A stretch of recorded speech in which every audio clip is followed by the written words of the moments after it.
The voicemail arrived at 3:47 p.m. on December 23rd, just as I was pulling my grandmother's china from the cabinet, each delicate plate wrapped in tissue paper like a precious memory. My daughter-in-law's voice came through the speaker with that particular tone she used when delivering news she knew would sting. "Hi, Margaret. So we've decided to keep Christmas dinner really small this year, just immediate family. I hope you understand. We'll call you later in the week. Before we jump back in, tell us where you're tuning in from. And if this story touches you, make sure you're subscribed, because tomorrow I've saved something extra special for you." I stood there in my kitchen, holding a porcelain plate painted with tiny roses, listening to those words echo in the sudden silence. Just immediate family. After 43 years of hosting Christmas dinner in this very house, after 31 years of welcoming her into our traditions, I was no longer considered immediate family. The plate trembled in my hands as the weight of it settled over me. Not anger, not yet. Just a hollow, breathless feeling like someone had carefully extracted something vital from my chest and walked away with it. I set the plate down with the kind of care you use when your hands might betray you, when the smallest movement could shatter something irreplaceable. Through the kitchen window, I could see the Christmas lights my late husband Thomas had strung along the fence 20 years ago, the same lights I'd been plugging in every December since he passed. The irony wasn't lost on me that I was decorating for a holiday I was apparently no longer invited to celebrate. My name is Margaret Eleanor Whitmore, and I turned 72 last October in this same kitchen, surrounded by my son David, his wife Jennifer, and my 3 grandchildren. We'd eaten chocolate cake with buttercream frosting, the kind I'd been making for family birthdays since David was 7 years old. Jennifer had even complimented the frosting, said it was better than the bakery. I'd given her the recipe that night, written it out on one of my good note cards in my careful handwriting. Now, 2 months later, I was learning that 43 years of Whitmore family Christmas traditions were being quietly erased, and I was the only one who hadn't received the memo.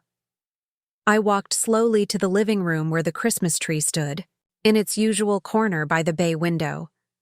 Thomas and I had picked that spot our first Christmas in this house because the lights would shine through to the street, welcoming anyone who passed by. We'd been 28 and 29 then, young and foolish enough to believe that love and good intentions were enough to build a life on. We'd been right, mostly. The tree was smaller this year. At my age, wrestling with a 7-foot Douglas, fur seemed less charming and more like a conversation with the emergency room. But I'd still driven out to Peterson's tree farm like I had every year since 1981. Still spent 20 minutes walking between the rows until I found the right one. This year's tree was a modest 5-footer with a slight lean to the left and a bare patch near the bottom that I'd turned toward the wall. The ornaments hung exactly where they always had. The angel Thomas had surprised me with on our second Christmas together still crowned the top. Her white dress slightly yellowed now, but her gold halo catching the light just the same. Beneath her hung 43 years of memories.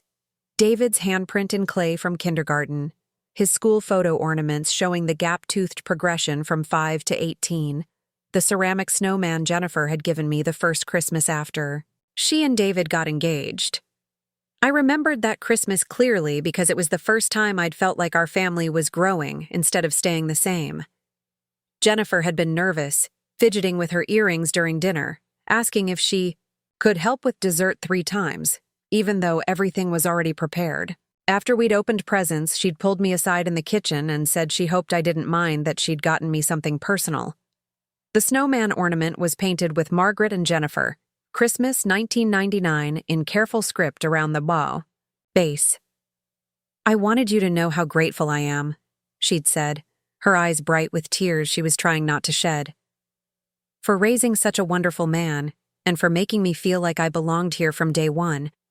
I'd hugged her then, this young woman who was still learning how to be part of our family, and told her what I believed with my whole heart. "This is your home too, sweetheart. It always will be." Standing in front of the tree now, that ornament seemed to mock me. Margaret and Jennifer. as if we'd ever been equals in this family equation. As if I'd ever been anything more than a placeholder until she felt confident enough to take over. The house around me felt enormous and cramped at the same time. Every room held memories of Christmas mornings, of grandchildren racing down these stairs in their pajamas, of Jennifer learning to make my sweet potato casserole, of David carving turkey at the dining room table just like his father used to do. This house had been the center of our family's orbit for over 4 decades, the place everyone came home to, the keeper of our traditions. Now it was just a house where an old woman lived alone with her cat and her increasingly irrelevant memories. I picked up my phone and scrolled to David's number, then set it down without calling. What would I say? That his wife's voicemail had broken something in me I wasn't sure could be fixed? That I was sitting in a house full of Christmas decorations, surrounded by evidence of a family that no longer seemed to include me? That I'd spent the morning polishing silver that would never again hold Christmas dinner for the people I loved most? The smart thing, the dignified thing, would be to call back and say I understood completely, that I hoped they had a wonderful time, that maybe I'd see them for New Year's or Easter, or whenever it was convenient for them to remember I existed. But I didn't feel smart or dignified. I felt erased. The afternoon stretched ahead of me like a question I didn't know how to answer. I'd planned to spend it preparing for a dinner that was no longer happening, following traditions that were, apparently, no longer mine to keep. The turkey I'd ordered from Miller's Market was still in the refrigerator, a 12-pound reminder of expectations that would never be met.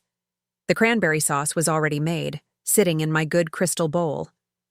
The dining room table was set for 8, complete with the cloth napkins I'd pressed yesterday and the silver candlesticks Thomas had inherited from his mother. I walked into the dining room and looked at that table, perfectly arranged for a celebration that would never happen. 8 place settings, 8 careful arrangements of china and crystal and silver, 8 chairs waiting for family members who would be gathering somewhere else, around someone else's table, making memories I wouldn't be part of. The sight of it was suddenly unbearable. I began clearing the table with methodical precision, folding each napkin and stacking each plate with the kind of care that borders on ritual. This was how you dismantled a life, I realized. Not with dramatic gestures or heated arguments, but with quiet, careful movements that erased hope one piece at a time. When the table was bare, I stood looking at its polished surface and saw my reflection staring back, distorted and wavering like something seen through water. The woman in that reflection looked older than 72, smaller somehow, as if she'd been wearing clothes that were too big for her and had only just noticed.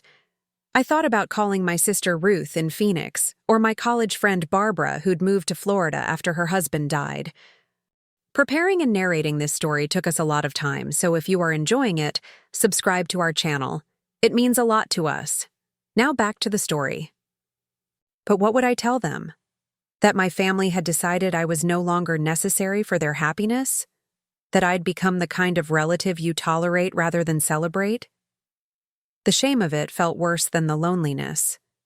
Instead, I went to the kitchen and made myself a cup of tea in the good china, the kind I usually saved for company. If I was going to be alone in my own house during the Christmas season, I might as well do it properly. I chose the cup with the blue roses, the one Thomas used to say matched my eyes, and I sat at the kitchen table where I'd eaten thousands of meals over the decades.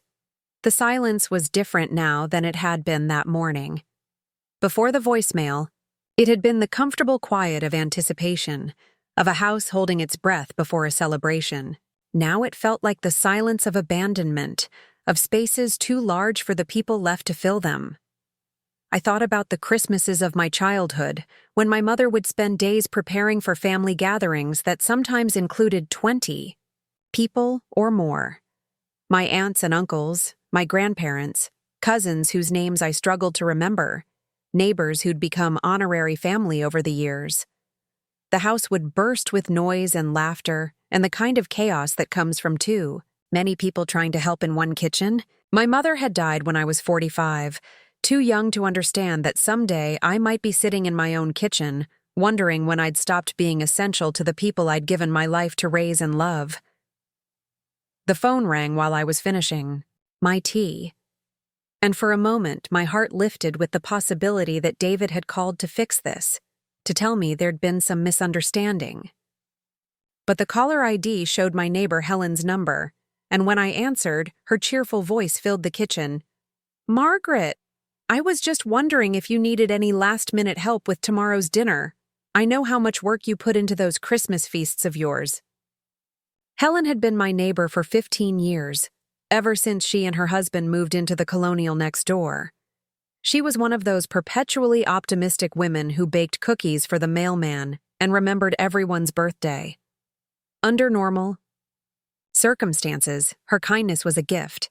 Today it felt like salt in a wound I was still learning to acknowledge.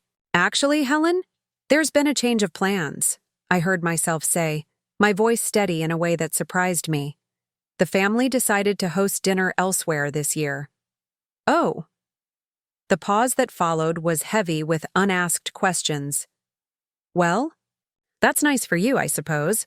A break from all that cooking and cleaning. You'll be going to David's house then?" Something like that.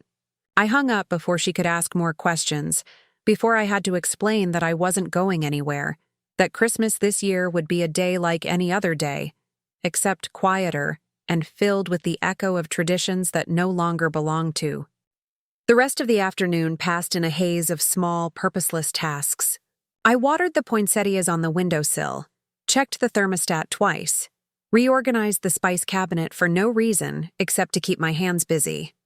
I avoided looking at the refrigerator, where the turkey sat like an accusation, and I definitely avoided looking at the stack of wrapped presents in the hall closet, gifts I'd spent weeks selecting and wrapping for grandchildren who might not think of me at all tomorrow. As evening approached, I found myself standing in the bathroom, looking at my reflection in the medicine cabinet mirror.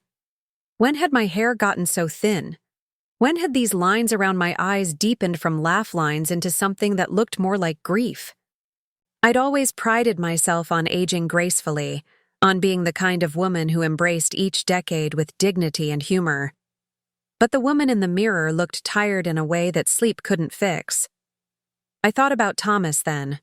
Really thought about him for the first time in months. Not the careful, curated memories I usually allowed myself, but the real Thomas who used to find me in the kitchen after dinner and dance with me while the dishes soaked in soapy water. The Thomas who would have known exactly what to say about this situation, who would have made me laugh until the hurt feelings transformed into something manageable. "What would you do, Tommy?" I asked the empty bathroom, using the nickname I'd called him when we were alone together. "How do you handle it when the family you built decides they don't need you anymore?" But Thomas had been gone for 8 years, and the silence that answered me was absolute. I made myself a simple dinner of soup and toast, eating at the kitchen table while the Christmas lights outside my window twinkled with false cheer. Neighbors walked by with their dogs, their breath visible in the cold air, their movements quick and purposeful as they hurried toward whatever warm homes and waiting families they had to return to. After dinner, I sat in Thomas's old chair in the living room and tried to read, but the words kept blurring together. I turned on the television and flipped through channels full of Christmas movies and holiday specials, all of them featuring families gathering around tables, all of them reminding me of what I would be missing tomorrow. Finally, I turned everything off and sat in the semi-darkness, with only the Christmas tree lights providing any illumination. The house settled around me with its familiar creaks and sighs, the sounds of an old building making itself comfortable for the night. But tonight, those sounds seemed lonely rather than comforting, like the house itself was wondering where everyone had gone. I thought about the last Christmas we'd all been together, just 10 months ago. It had been one of our best, actually. Jennifer had seemed relaxed and happy, helping me in the kitchen without the tension that sometimes marked our interactions. David had been more present than usual, putting his phone away during dinner and really talking to his children instead of just managing them. The grandchildren had been old enough to appreciate the traditions, to understand that Christmas at Grandma's house was special, different from the casual celebrations they might have elsewhere. After dinner, we'd all gathered in the living room for the traditional reading of "'Twas the Night Before Christmas," a tradition Thomas had started when David was small. I'd taken over the reading after Thomas died, and last year, my youngest grandson had asked if he could help. We'd read it together, his small finger following along with the words, his voice stumbling over the harder parts but his face glowing with pride at being chosen for such an important job. Had there been signs, then, that this Christmas would be different? Had I missed something, some subtle shift in the family dynamic that should have warned me? I replayed conversations and glances, looking for clues I might have overlooked, but found nothing definitive. Just the gradual sense that I'd become more peripheral to their lives, more of an obligation than a joy. The realization hit me then, with surprising clarity. I'd been managing this relationship for years, doing most of the work to maintain connections, to create opportunities for togetherness, to preserve traditions that apparently mattered more to me than to anyone else. I was the one who called to check in, who remembered birthdays and school events, who suggested family dinners and holiday gatherings. I was the one who bent my schedule around theirs, who accommodated last-minute changes and conflicting priorities. When had I become the one chasing after their attention instead of being sought out for my company? The answer was uncomfortable but undeniable. Gradually, so gradually that I'd convinced myself it was natural. The normal evolution of family. Relationships as children grew into adults with lives and responsibilities of their own. I told myself that being less central to their daily lives was healthy, that good parents raised children who could function independently. But there was a difference between independence and dismissal, between growing up and growing away. And sitting alone in my decorated house on the night before Christmas, I was finally forced to acknowledge which category my relationship with my family had fallen into. The grandfather clock in the hallway chimed 11 times, each note hanging in the air like a small goodbye. I should go to bed, I knew. Tomorrow would be difficult enough without the added burden of exhaustion. But I found myself reluctant to end this day, to officially begin the first Christmas of my adult life that I would spend entirely alone. Instead, I stayed in Thomas's chair, watching the tree lights blink in their endless pattern, thinking about all the Christmases that had come before and wondering if there would be any more that included the sound of children's laughter echoing through these rooms.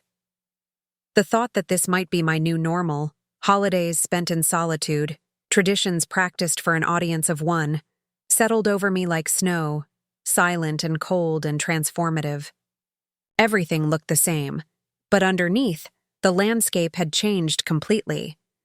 I closed my eyes and tried to remember what hope felt like, but all I could summon was the echo of Jennifer's voice on that voicemail, cheerfully erasing me from the family's future with the kind of casual efficiency usually reserved for updating grocery lists. Just immediate family, she'd said, as if I'd never been anything more than an extended relation, someone you invite out of politeness rather than love. The Christmas tree lights continued their silent dance, illuminating a room full of memories and traditions that tomorrow would feel more like museum pieces than living celebrations. And for the first time since Thomas died, I felt truly alone in the world, surrounded by the life I'd built, but no longer sure who it belonged to. I woke on Christmas Eve morning to the sound of ice pelting against my bedroom windows. The weather had turned overnight, transforming what should have been a picturesque Christmas into something gray and forbidding. Through the frost-covered glass, I could see my neighbors' houses beginning to show signs of holiday life. Warm lights in kitchen windows, the occasional figure moving past a curtain, the early stirrings of families preparing for their celebrations. My house remained, still and quiet, as if it were holding its breath. I lay in bed longer than usual, postponing the moment when I would have to decide what to do with this day that stretched ahead of me like an empty page. For the past month, Christmas Eve had meant something specific. Last-minute preparations, the careful arrangement of presents under the tree, the anticipation of tomorrow's gathering. Now it meant nothing except the passage of time.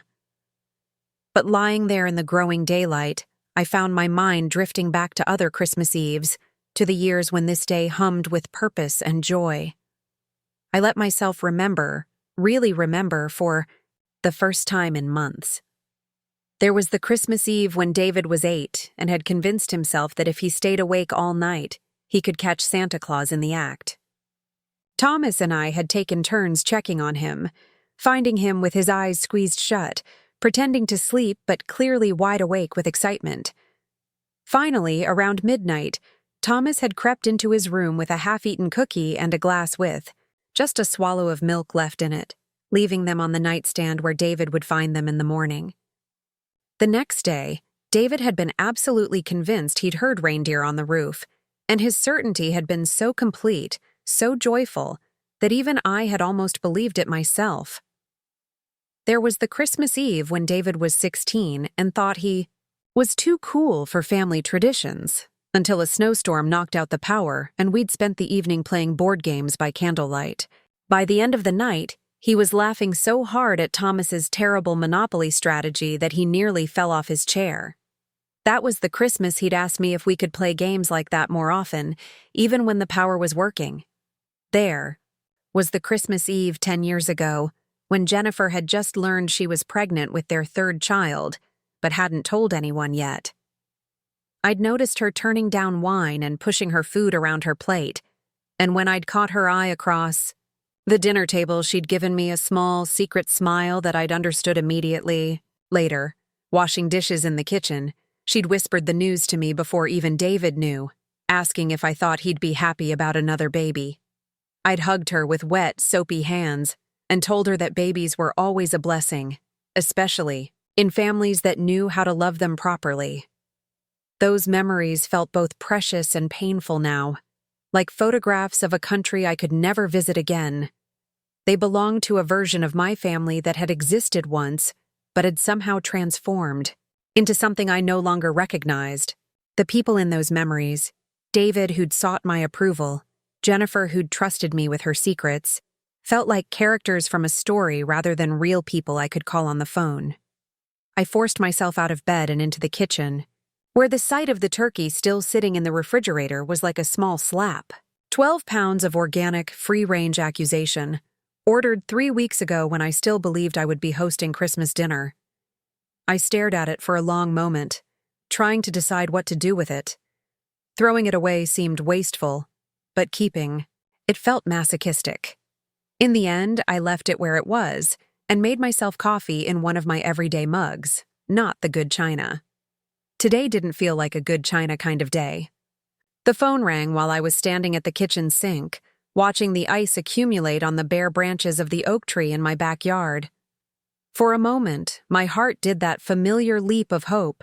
Maybe it was David, calling to invite me over to tell me there had been some misunderstanding, but the caller ID showed my sister Ruth's name, and I almost didn't answer.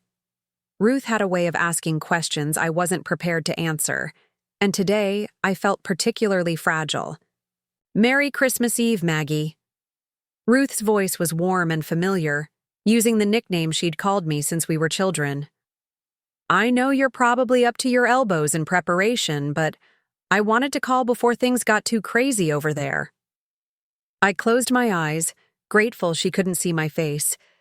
Ruth lived in Phoenix now, had moved there after her retirement, and we talked every few weeks but rarely about anything deeper than the weather or her volunteer work at the animal shelter.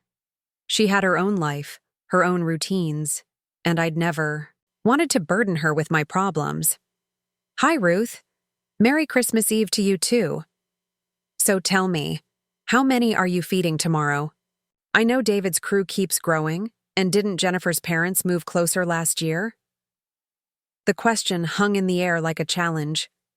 I could lie, could pretend everything was normal, could protect Ruth from the uncomfortable truth of my situation. Or I could tell her the truth and risk the pity I wasn't sure I could handle. "Actually, things are different this year," I heard myself say. "The family decided to have Christmas dinner at David and Jennifer's house instead." "Oh." Ruth's Pause was brief but loaded. Well, that's probably easier for you, isn't it? All that cooking and cleaning, it's a lot of work for one person. Yes, I agreed, though my throat felt tight. It's probably time. So what time do you need to be there? Do you want me to call you later, or will you be too busy with family time? The lies I could have told lined up in my mind like dominoes. I could have said I was expected at 2 o'clock, that I was bringing dessert, that the grandchildren were excited about presents. I could have preserved the fiction that I was still an integral part of my son's family, still necessary to their happiness. Instead, I found myself telling Ruth the truth. Not all of it, not the part about the voicemail or the way I'd felt erased from my own family's story, but enough. I'm not going, actually. Jennifer said they wanted to keep it small this year. Just immediate family. The silence that followed was longer and heavier than I'd expected. When Ruth spoke again, her voice had changed, become sharper and more focused. Just immediate family? Maggie, you're David's mother. You're as immediate as family gets. I know, but things change, people grow up, start their own traditions. That's nonsense, and you know it. Ruth's voice had taken on the tone she'd used when we were children, and she was preparing to fight someone who had wronged me. What did David say when Jennifer told him this brilliant plan? I don't know. I haven't talked to David. You haven't talked to him. Maggie, this is ridiculous. Call him right now. But I couldn't call him. Couldn't face the possibility that he knew about this plan and had agreed to it, that his silence wasn't ignorance but consent.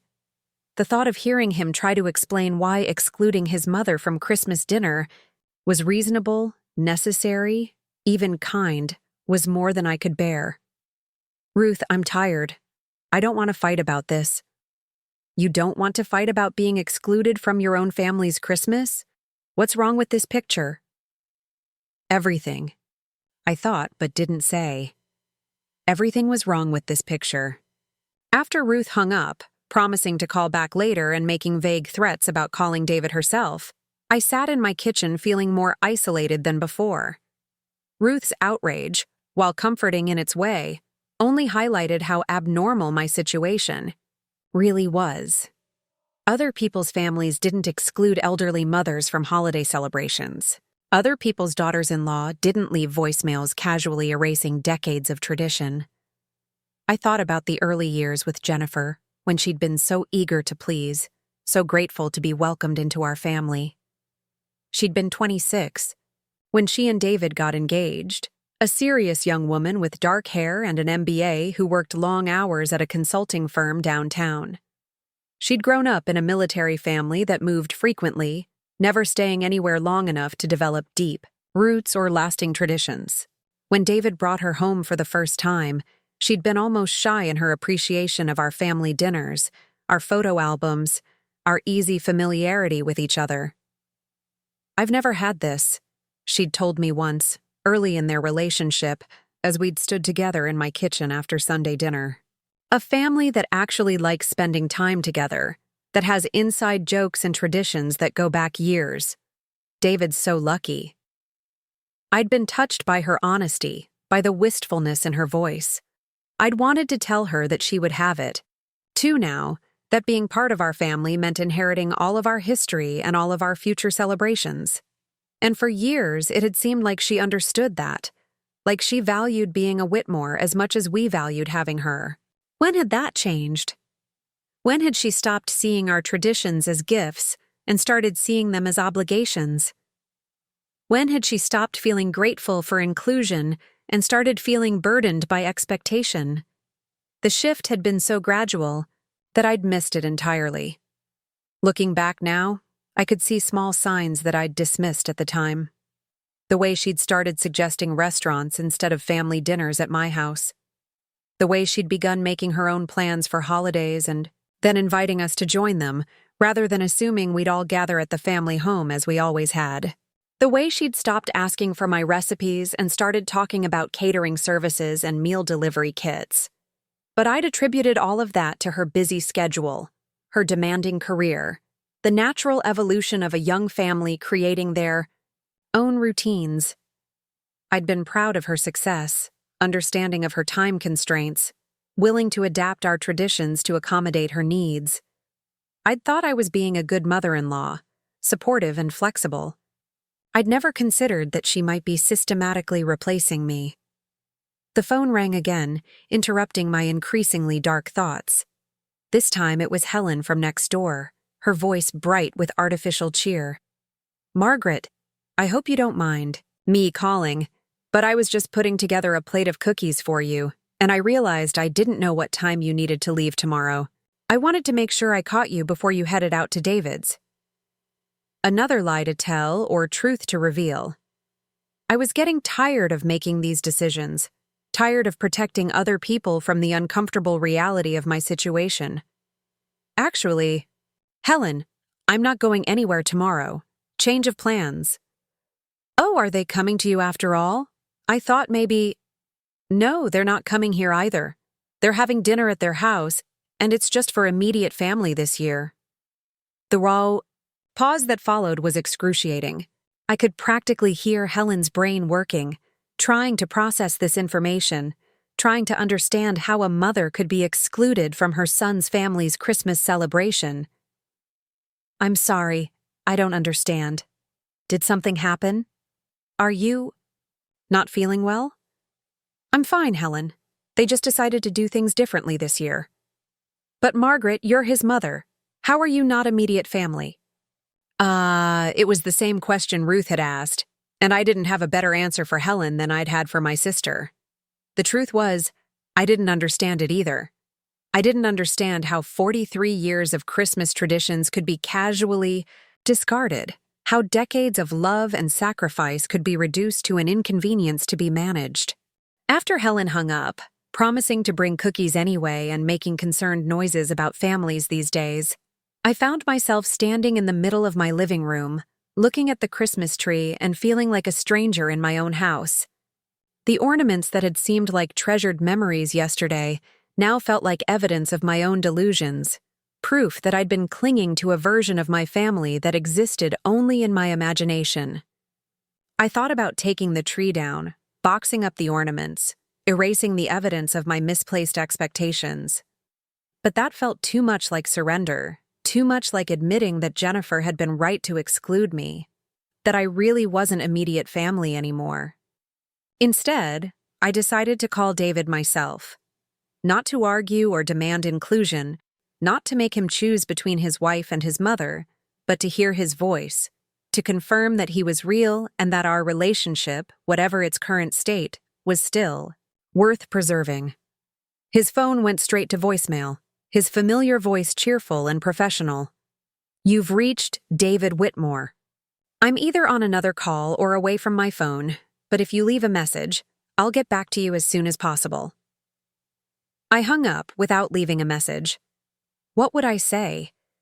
That I was calling to remind him I existed? That I wanted to hear him explain why his wife's definition of immediate family didn't include the woman who had given birth to him? The afternoon stretched ahead of me like a prison sentence. I tried reading but couldn't concentrate. I tried watching television, but every channel seemed to be showing Christmas programming designed to remind me of what I was missing.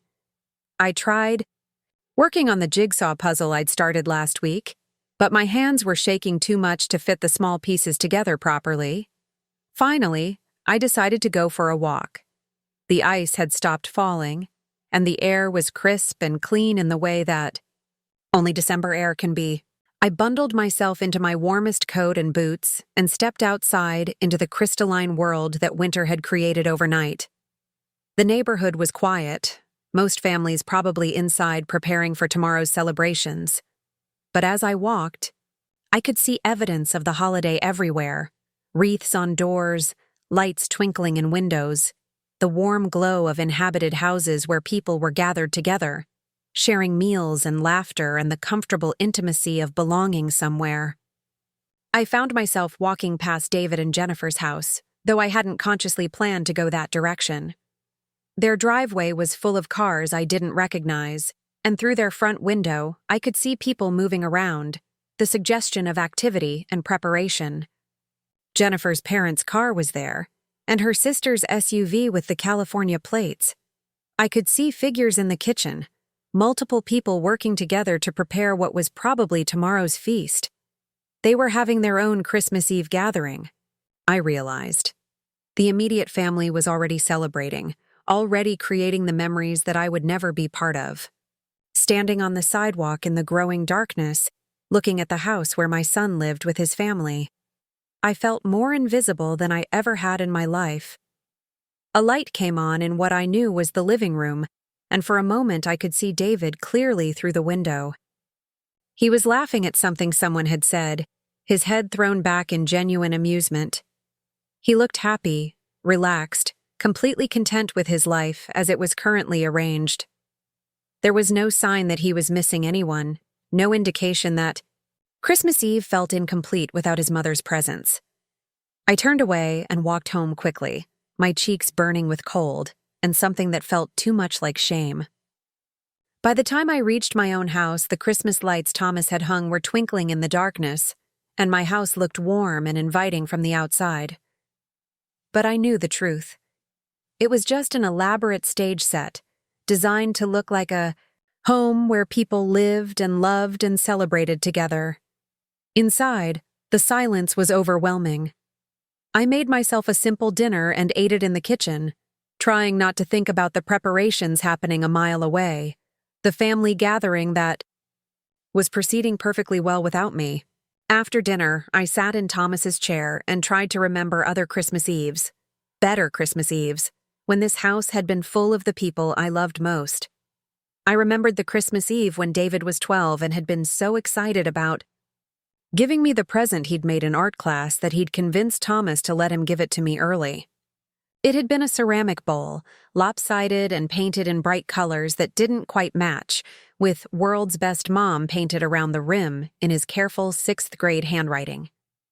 I'd used that bowl for everything for years, until it finally cracked, and had to be thrown away.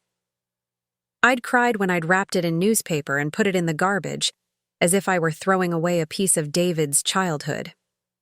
I remembered the Christmas Eve 5 years ago when Jennifer had surprised me with a photo album she'd put together, filled with pictures of family gatherings over the years.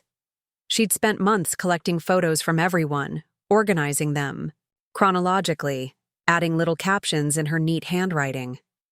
"For Margaret," she'd written on the first page, "who made our family possible."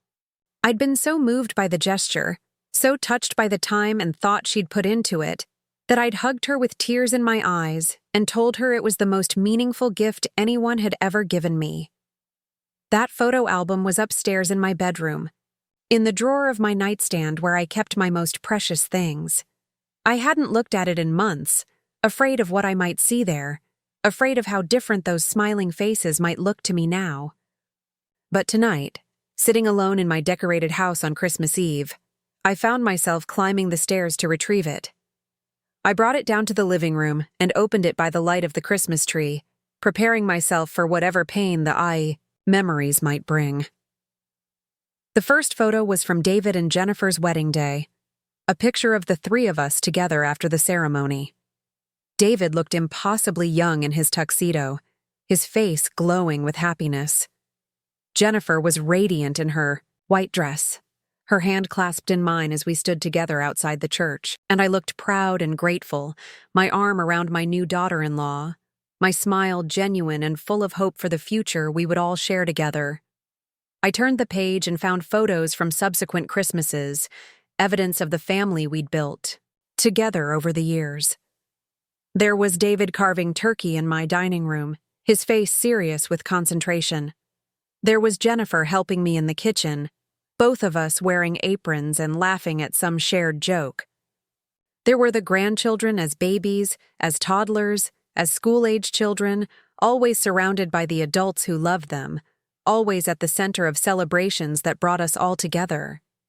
In photo after photo, I could see the love that had bound us together, the genuine affection that had made us more than just relatives tied together by marriage and genetics. These people had chosen to love me, had included me in their lives not out of obligation, but out of real fondness for my company.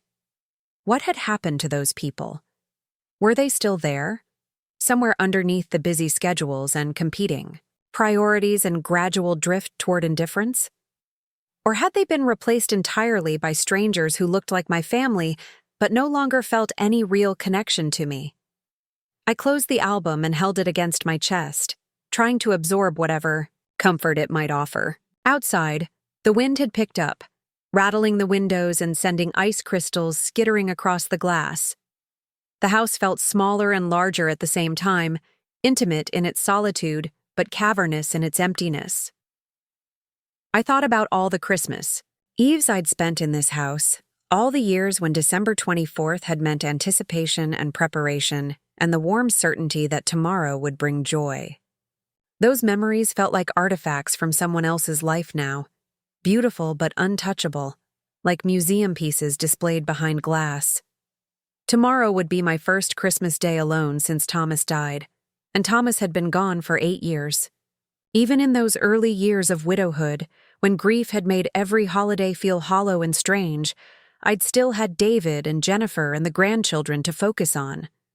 I'd still had a role to play, people who needed me, traditions that depended on my participation. Now I had nothing but time and memories, and the growing certainty that this was my life now, that the woman who had once been essential to her family's happiness had become superfluous to their plans.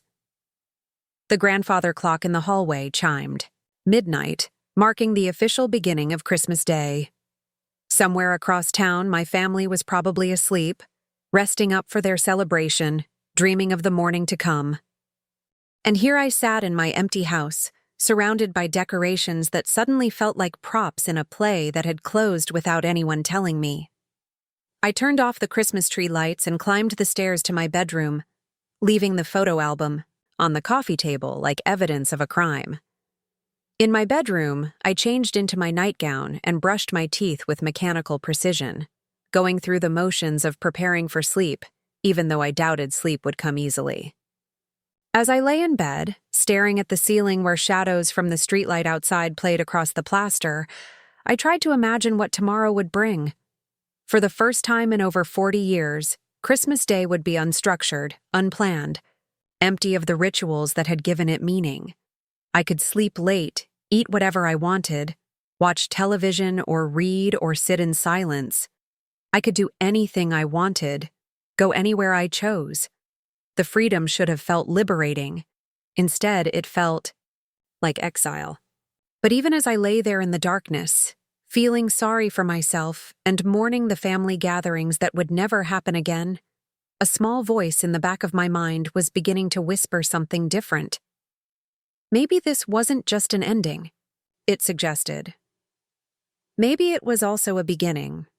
Maybe being cut loose from obligations and expectations meant I could finally discover who Margaret Whitmore was when she wasn't busy being a mother and grandmother and keeper of family traditions. Maybe tomorrow, for the first time in decades, Christmas Day could belong entirely to me. The thought was terrifying and exhilarating in equal measure, and I fell asleep clutching it like a lifeline, unsure whether it would save me or pull me under, but grateful to have something to hold on to in the darkness. Christmas morning arrived with deceptive beauty. I woke to find the world outside my bedroom window transformed into something from a greeting card. Every tree branch encased in crystal, the entire neighborhood sparkling under a pale winter sun. For just a moment, before full consciousness returned, I felt the familiar Christmas morning flutter of anticipation.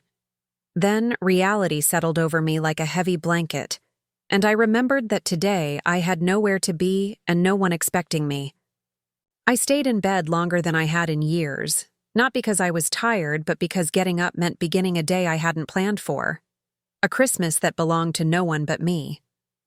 Through the walls, I could hear the muffled sounds of my neighbors beginning their celebrations, children's voices rising in excitement, doors opening and closing as relatives arrived, the distant sound of laughter carrying on the cold air. Finally, I forced myself upright and made my way to the kitchen, where the sight of the unused turkey still sitting in the refrigerator felt like a small punishment. I made coffee in my everyday mug and stood at the kitchen window, watching the Harrison family next door loading presents into their car. They were dressed in their Christmas best, probably heading to grandparents' house for dinner. Mrs. Harrison waved when she saw me at the window, and I waved back, wondering if she could tell from my face that I was spending Christmas alone. The morning stretched ahead of me like an empty canvas. For 43 years, Christmas Day had followed the same comfortable pattern: early morning present opening with David's family, followed by hours of cooking and preparation, then the feast itself with its familiar rituals of gratitude and abundance. Now I had no structure, no requirements, no one depending on me for anything. I decided to call my sister Ruth, needing to hear a familiar voice even if it meant admitting how pathetic my situation had become. She answered on the second ring, her voice bright with Christmas morning energy. "Merry Christmas, Maggie. How's your morning going? Are the grandkids driving everyone crazy with excitement?" I closed my eyes, grateful she couldn't see my face. "Merry Christmas, Ruth. Actually, I'm home. The family celebration is happening without me today." The silence that followed was loaded with all the questions Ruth was too polite to ask directly. When she spoke again, her voice had shifted into what I recognized as her protective older sister mode. "What do you mean without you? Maggie, what exactly is going on over there?" So I told her. Not everything, not the full weight of feeling, erased from my own family's story, but enough to convey that I was spending Christmas Day alone for the first time in decades. Ruth listened without interrupting, but I could feel her growing anger even through the phone line. "This is unacceptable," she finally said, her voice tight with controlled fury. "I don't care what Jennifer thinks she's doing, but you don't exclude someone's mother from Christmas dinner. It's unconscionable." "Maybe they need space to create their own traditions," I heard myself saying, repeating the rationalization I'd been trying to convince myself was true. Maybe I was too involved in their lives. Too involved? Maggie, you're talking about your son and his family. There's no such thing as too involved when it comes to family. What does David say about all this? That was the question I'd been avoiding, even in my own mind. I hadn't spoken to David directly about any of this.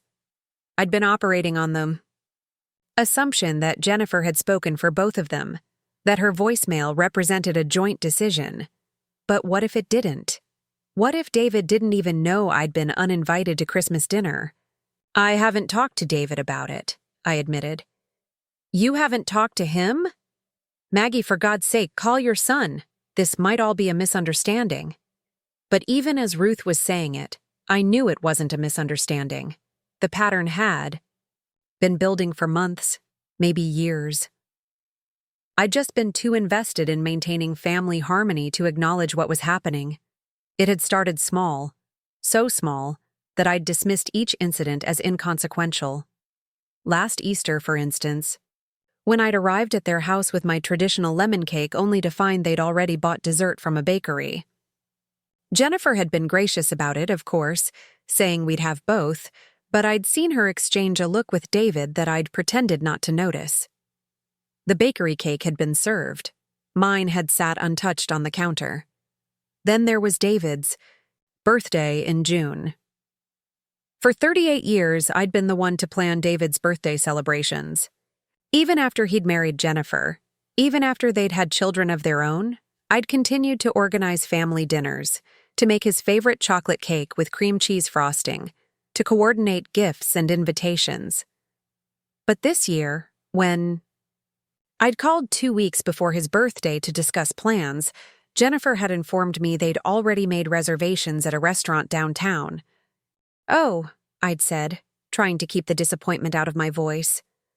"Well, that sounds lovely. What time should I meet you there?"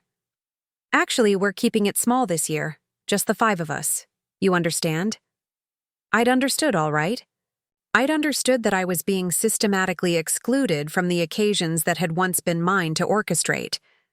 But I'd told myself it was natural, that married couples needed to establish their own traditions, that good mothers learned to step back and let their children take the lead. The signs had been there at Mother's Day too, though I'd worked hard not to see them. Instead of the traditional brunch at my house, Jennifer had suggested we all meet at a restaurant. When I'd mentioned that I'd already bought groceries for our usual spread, she'd laughed and said restaurants were easier, less work for everyone. The grandchildren had seemed confused by the change, asking why we weren't going to Grandma's house like always, but their questions had been deflected with promises of special restaurant desserts. Even the weekly dinners that had been a cornerstone of our family life for years had gradually dwindled to nothing. It had happened so slowly that I hadn't noticed the pattern until it was already complete. First, they'd started canceling occasionally due to work obligations or school events. Then the cancellations had become more frequent, with last-minute texts explaining that they'd already eaten or that the children had too much homework. Eventually, the invitations had stopped coming altogether, and when I'd finally worked up the courage to ask about resuming our weekly tradition, Jennifer had suggested that maybe monthly dinners would be more realistic given everyone's busy schedules. Monthly had become every few months, which had become holidays only, which had now become not even holidays. Looking back, I could see how methodically I'd been marginalized, how carefully Jennifer had managed my transition from integral family member to occasional guest. She'd been skillful about it, never directly confrontational, always having reasonable explanations for each change. And I'd been complicit in my own exile, so desperate to maintain family peace that I'd accepted each reduction in my role without protest. After I hung up with Ruth, promising to consider calling David, I found myself walking through my house with new eyes, seeing evidence everywhere of a life that had been shaped entirely around people who no longer seemed to want or need my presence. The guest bedrooms I'd maintained for family visits that rarely happened anymore. The oversized dining room table that now sat empty most of the time. The refrigerator covered with grandchildren's artwork and school photos, none of them recent. In the hallway, I stopped in front of the collection of framed family photos that had grown over the years. Looking at them now, I could see the progression of my own diminishing presence. In the earlier photos, I was always central, holding babies, flanked by David and Jennifer at family gatherings, clearly belonging to the group. But in the more recent pictures, I noticed I was increasingly positioned at the edges, sometimes partially cut off by the frame, sometimes obviously added as an afterthought. The most recent photo had been taken at David's birthday dinner in June, the restaurant celebration I'd been allowed to attend. In it, David and Jennifer sat close, together with their children arranged around them, looking like the perfect nuclear family. I was squeezed in at the end of the restaurant booth, my smile looking forced and my body language suggesting I was aware I didn't quite belong in the frame. When had I become a peripheral figure in my own family's story? I spent the afternoon trying to distract myself with mundane tasks. I did laundry, reorganized my spice cabinet, and cleaned bathrooms that didn't need cleaning. But every small noise from outside, car doors slamming, children laughing, the distant sound of conversation, reminded me that other families were gathering, that Christmas was happening all around me while I moved through my empty house like a ghost haunting her own life. Around 3 o'clock, the silence became unbearable. I decided to drive to the cemetery where Thomas was buried, not because I expected to find comfort there, but because I needed to be somewhere that acknowledged my connections to other people, even if those people were gone. The cemetery was surprisingly busy for Christmas Day. I wasn't the only person who'd chosen to spend part of the holiday with the dead rather than the living. I parked near Thomas's grave and sat in my car for a few minutes, watching other visitors, placing flowers on headstones, standing in quiet contemplation, some of them clearly emotional.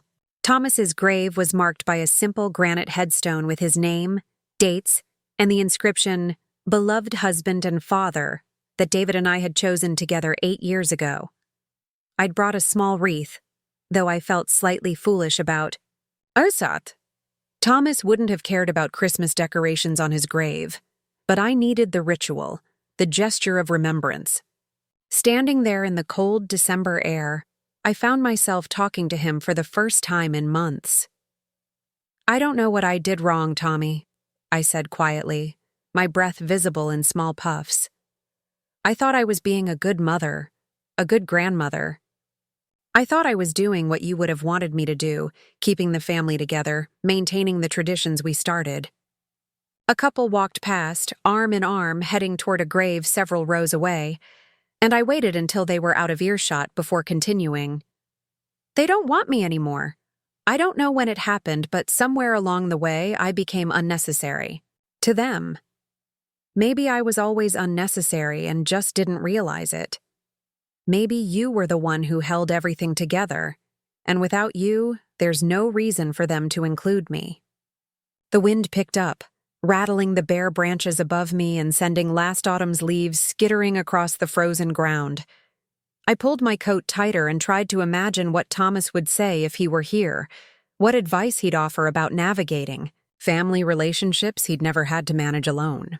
Thomas had been naturally diplomatic, gifted at mediating family disputes and smoothing over hurt feelings. He'd been the one who'd helped me understand David's teenage rebellions, who'd known when to push and when to give space, who'd made family gatherings feel effortless even when they required enormous amounts of planning and preparation.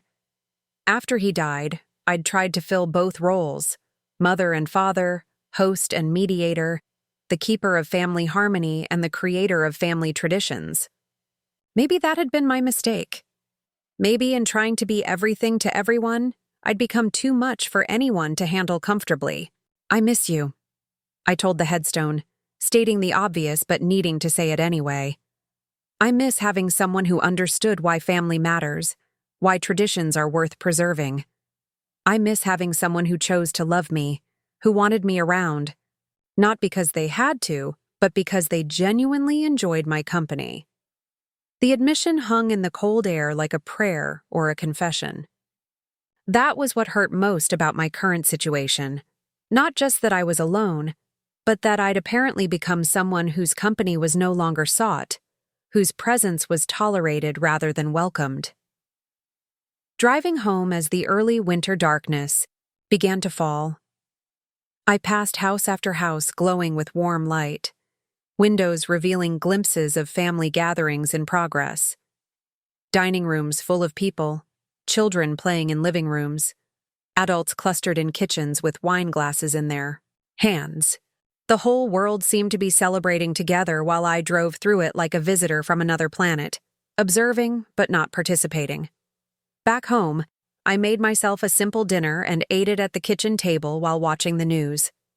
The anchors were cheerful and bright, sharing feel-good Christmas stories about families reuniting and communities coming together. I turned off the television and finished my meal in silence. Later, sitting in Thomas's chair with a cup of tea, I allowed myself to really examine the pattern of exclusion that had brought me to this point. It hadn't been sudden or dramatic. It had been a gradual erosion, so subtle that I'd rationalized each small rejection as reasonable, temporary, or even considerate. When Jennifer had started suggesting restaurants instead of family dinners at my house, I told myself she was trying to spare me the work of cooking and cleaning. When my weekly babysitting duties for the grandchildren had been quietly discontinued, I'd assumed it was because they were old enough not to need supervision. When family photographs began featuring me less prominently, I'd convinced myself it was because the younger generation preferred candid shots to formal poses. But looking at the progression now, with the harsh clarity that Christmas Day alone provides, I could see it for what it was, a systematic campaign to move me from the center of family life to its periphery. Jennifer had managed it brilliantly, never confronting me directly, never saying anything that could be construed as overtly hostile. She'd simply begun making decisions that excluded me, establishing new traditions that didn't include me, creating a family structure in which I was optional rather than essential. And David had allowed it to happen. Whether through active agreement or passive compliance, my son had participated in my marginalization. That realization was perhaps the most painful of all, because it meant that the child I'd raised, the man I'd loved unconditionally for 41 years, had decided that keeping peace with his wife was more important than maintaining a relationship with his mother. The phone rang around 8 o'clock, startling me out of my dark reverie. The caller ID showed David's number, and for a moment my heart leaped with hope. Maybe he was calling to wish me Merry Christmas. Maybe he'd realized I was spending the holiday alone and wanted to invite me over for dessert. Maybe there was still a chance to salvage something from this disaster of a day. "Hi, David," I answered, trying to keep my voice neutral. "Hi, Mom. Merry Christmas. How was your day?" The casual tone of his voice, as if nothing unusual had happened, as if it were perfectly normal for his mother to spend Christmas alone, hit me like a physical blow. He didn't sound guilty or concerned or even curious about how I'd spent the holiday. He sounded like someone making a polite, obligatory phone call. "It was quiet," I managed to say. "How was yours?" "Great. Really nice. Jennifer's parents brought this amazing prime rib, and the kids loved their new bikes. We're all pretty stuffed and happy." He talked for a few minutes about the day's events, describing the meal I hadn't been invited to share, the family gathering I hadn't been included in, the grandchildren's excitement over gifts I hadn't been present to witness. His tone was cheerful and satisfied, with no indication that anything had been missing from their celebration. "That sounds wonderful," I said. When he finished, and I meant it, I was glad they'd had a good day. I just wished I could have been part of it. "Listen, Mom, I should probably go. Jennifer's starting a movie with the kids, and I promised I'd make popcorn." "Of course. Give everyone my love." "I will. Talk to you soon." He hung up without asking how I'd spent the day, without acknowledging that this was the first Christmas in over 4 decades that we hadn't shared together, without seeming to notice or care that his mother had been alone for the holiday. I sat holding the phone for a long time after the line went dead, trying to process what I'd just experienced. The conversation had felt like an performance, as if David were going through the motions of being a dutiful son while carefully avoiding any topic that might lead to uncomfortable questions or awkward explanations. Maybe Jennifer had coached him on what to say and what not to ask. Maybe he'd been instructed to call and check the box marked "Contacted Mother on Christmas" without getting drawn into any discussions about why she hadn't been invited to join the family celebration. Or maybe he genuinely didn't see anything wrong with the current arrangement. Maybe he thought spending Christmas alone was a reasonable option for his 72-year-old widowed mother. Maybe he'd convinced himself that I preferred solitude to the chaos of family gatherings. The thought that David might actually believe I was happier alone was almost more depressing than the thought that he'd consciously chosen to exclude me. At least conscious exclusion would have acknowledged that I had feelings worth considering. Assuming I preferred isolation suggested that he'd stopped thinking about my emotional needs altogether. That night, lying in bed and listening to the wind rattle my bedroom windows, I tried to imagine what next Christmas would look like. Would this become the new normal? Would I spend every major holiday alone from now on, receiving polite phone calls from my son and daughter-in-law, being updated on family celebrations I was no longer invited to join? The prospect felt unbearable, but I wasn't sure what alternatives I had. I could confront David directly, demand to know why I'd been excluded, and insist on being included in future gatherings. But that would make me the family villain, the difficult mother-in-law who couldn't accept that times change, who insisted on inserting herself where she wasn't wanted. I could try to rebuild my relationship with Jennifer, though I wasn't sure what had gone wrong in the first place or how to fix it. Maybe I could invite them all to dinner, prove that I was still capable of hosting successful family gatherings. But the thought of putting myself in a position to be rejected again felt too risky, too vulnerable. Or I could accept that this chapter of my life was over and try to figure out what came next. Maybe Ruth was right that families these days were different. That adult children didn't feel the same obligations to include elderly parents in their lives that previous generations had taken for granted. Maybe I needed to stop trying to hold on to relationships that were evolving beyond my ability to influence them. But even as I considered that possibility, I felt a profound sense of loss. Not just for the Christmas dinners and family gatherings I'd apparently attended for the last time, but for the sense of purpose and belonging that had defined my identity for so many years. Without my role as family matriarch, keeper of traditions, and central organizing force for holiday celebrations, who was I supposed to be? The question haunted me as I finally drifted off to sleep, my empty house settling around me with its familiar creaks and sighs.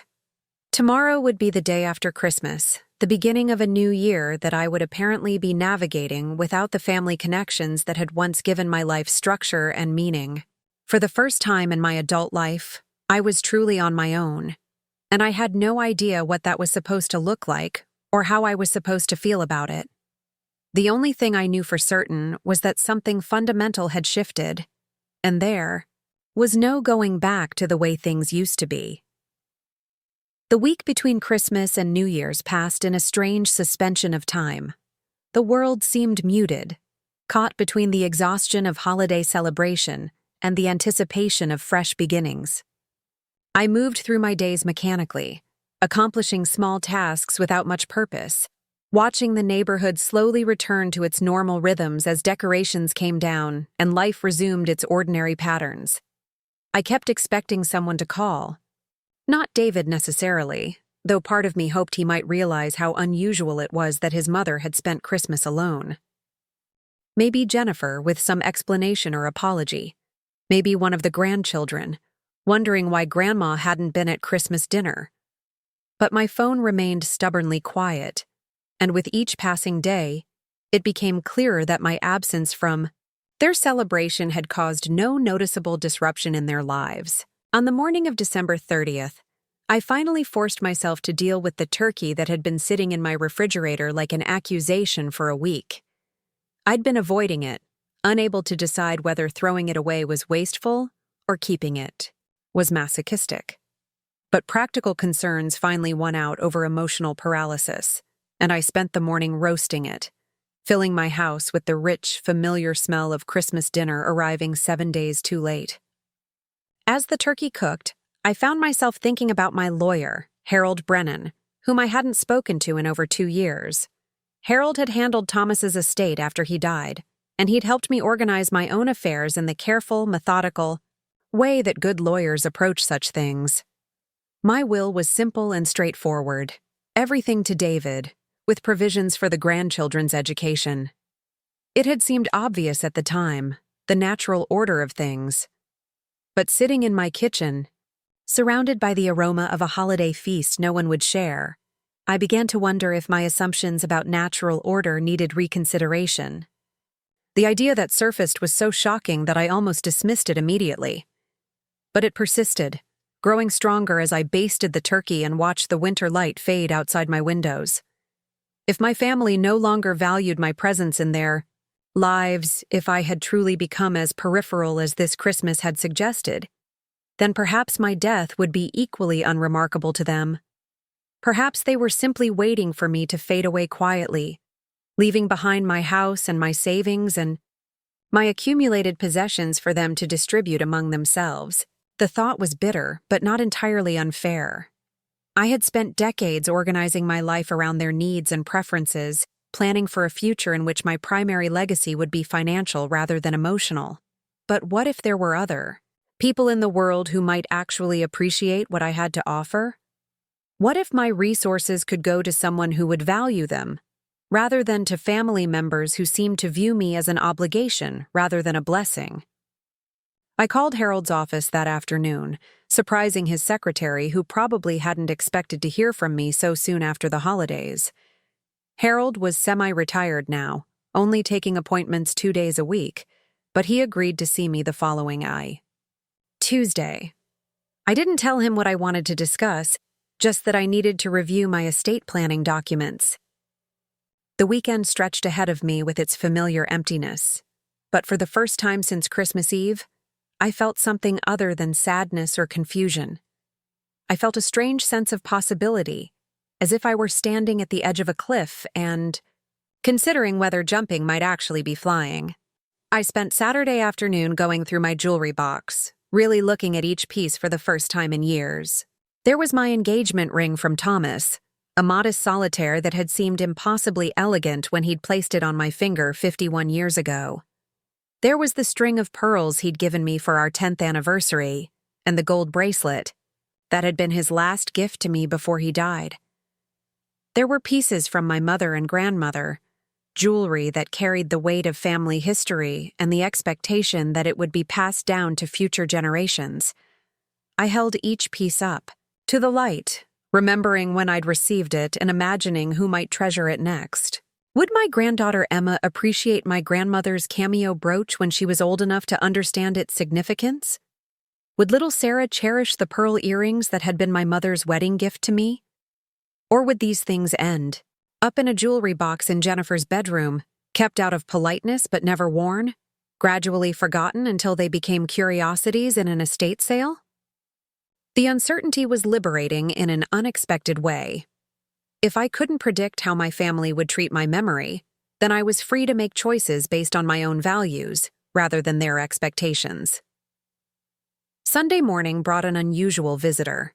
I was in my kitchen, making coffee and half listening to the church bells across town, when my doorbell rang. Through the window, I could see a young woman standing on my porch, stamping her feet against the cold.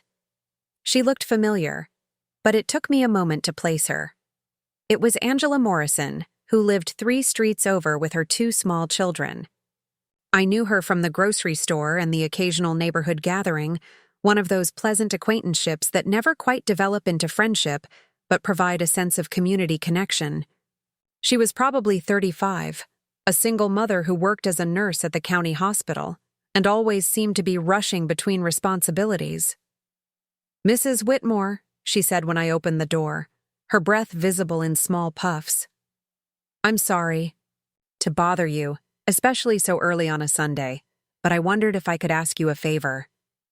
She looked embarrassed, the kind of discomfort that comes with having to ask for help from someone you don't know well. I invited her in, noting how carefully she wiped her feet and how her eyes took in the details of my house with the appreciation of someone who noticed quality when she saw it. "My babysitter had a family emergency," she explained, accepting the cup of coffee I offered. "And I'm scheduled to work a double shift today. I know it's a lot to ask, but would you be willing to watch Madison and Tyler for a few hours? I've seen how good you are with children, and the kids always wave to you when we walk by." The request was so unexpected that I almost laughed. Here I was, convinced that no one needed me anymore, and this young mother was asking me to care for her children. It felt like a sign from the universe, a reminder that usefulness could take many forms. "Of course," I said immediately. "Bring them over whenever you need to. How old are they now?" "Madison just turned 6, and Tyler's 4. They're good kids, I promise. They'll probably just want to watch cartoons and eat whatever snacks you're willing to share." Angela left to get the children, and I found myself suddenly energized in a way I hadn't felt in weeks. I rummaged through my kitchen cabinets, looking for child-friendly snacks, and I cleared space in my living room for the kind of comfortable chaos that comes with small visitors. Madison and Tyler arrived bundled in winter coats and mittens, their faces bright with cold and curiosity. Madison was dark-haired and serious, with the kind of careful politeness that suggested she'd been coached on good behavior. Tyler was blonde and perpetually in motion, the kind of 4-year-old who treats every room like a playground waiting to be discovered. "Thank you so much for this," Angela said, looking harried but grateful. "I should be back by 6, maybe 7 at the latest. They've had breakfast and I packed some snacks, but please don't hesitate to feed them lunch if they get hungry." After she left, I found myself alone with 2 small strangers who were looking at me with the open assessment that children bring to new situations. I hadn't been responsible for young children in years, not since my grandchildren had outgrown the need for constant supervision. "Would you like to see my Christmas tree?" I asked, and both children nodded eagerly. For the next hour, Madison and Tyler explored my house with the kind of thorough attention that adults rarely bring to new environments. They admired the ornaments on my tree, asking about the stories behind various decorations. They examined the family photographs on my mantel with genuine interest, listening as I explained who people were and when the pictures had been taken. "Is this your family?" Madison asked, pointing to a photo of last year's Christmas dinner. "Yes," I said simply. "That's my son David and his wife Jennifer, and those are my grandchildren." "Where are they now?" Tyler wanted to know. "They're at their own house, having their own Christmas." Madison studied my face with the kind of perception that children sometimes possess, as if she could sense there was more to the story than I was telling. But she didn't push for details, just nodded and moved on to the next photograph.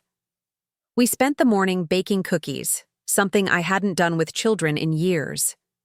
Madison was careful and methodical, following instructions precisely and worrying about making mistakes. Tyler was enthusiastic and messy, more interested in eating cookie dough than creating perfect shapes. Watching them work, I was reminded of why I'd loved teaching elementary school all those years ago. How children's natural curiosity and unguarded emotions could make even ordinary activities feel magical. "My mom says you used to be a teacher," Madison said as we waited for the first batch of cookies to finish baking. "I was. For 32 years. I taught 3rd grade. Did you like it?"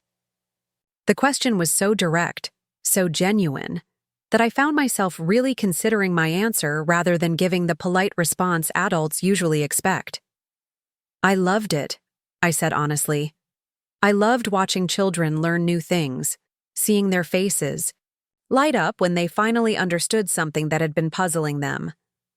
I loved being part of that moment when reading suddenly makes sense, or when math stops being scary and becomes interesting."